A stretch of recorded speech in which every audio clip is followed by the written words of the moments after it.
'Tis the season for Terrier Talk. Welcome, everyone. I'm Brian Moore. The Boston University indoor track and field season is set to begin, which means the track and tennis center is going to be jumping. Although my guest today, grad student Bridget Bishop, well, she focuses more on the shot put hurling instead. Bridget, after last season without an indoor campaign at home, how excited is this team just to get back to big meets at the track and tennis center? We are very excited. We've got 2 years here now due to COVID that hasn't really been able to experience the energy of an indoor meet. And if you've ever been to the track and tennis center when there's an indoor meet going on, it is electric. It's huge. There's a ton of teams, a ton of events going on. It's a small space, but really impressive facilities. So it allows for us to have a lot of athletes. And you can have a race on the track going on and have cheers going there and feel like they're right for you on shot put. Like there is so much energy in the building that we're all really excited to get back to that and get into the swing of competing again. Now, I should mention that last year you did compete in the Patriot League Outdoor Championship where you finished fifth in the shot put. This season, though, the Terriers will host 6 meets between December and February, many of them named after Terrier greats, including former coach Bruce Lehane. How much of this rich history of BU is taught to the team and honor those from the past?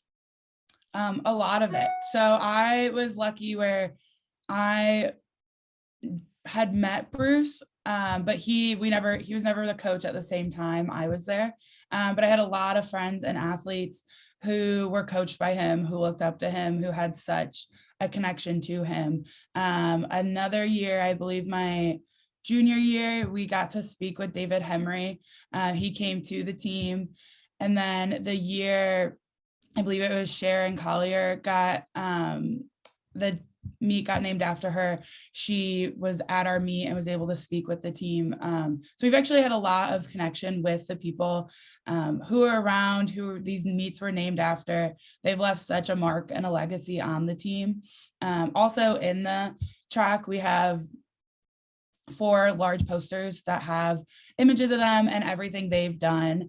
So it's a great reminder of how much dedication and success people have had in the program. And it really gives us athletes to look up to. I wanted to go back to last year. With throwing being an individual sport, how much did that allow you to continue your training last year with the disruption of COVID?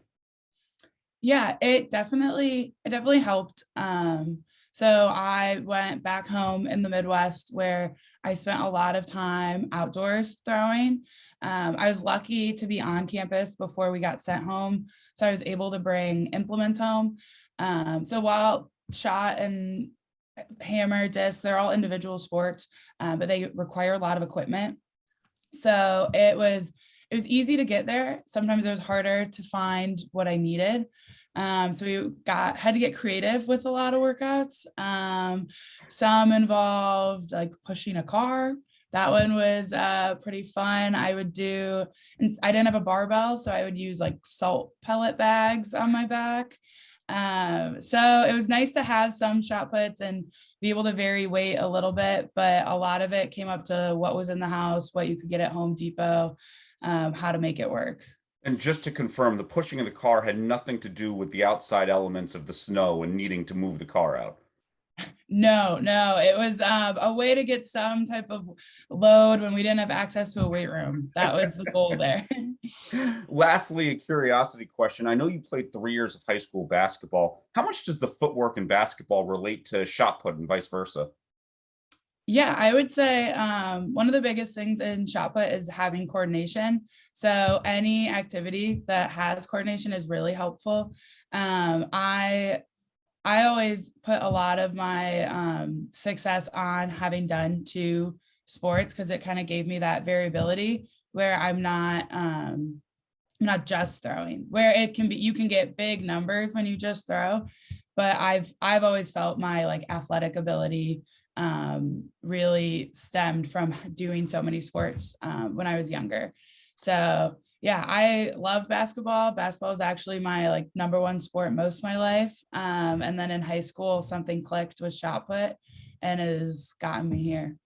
Well, coordination is a sore subject for me, but the party on Ashford Street is just getting started. Bridget Bishop and the men's and women's track and field teams kick things off this weekend, hosting the Sharon Collier Danvers season opener from the Track and Tennis Center. Till next time, I'm Brian Moore. Let's talk again.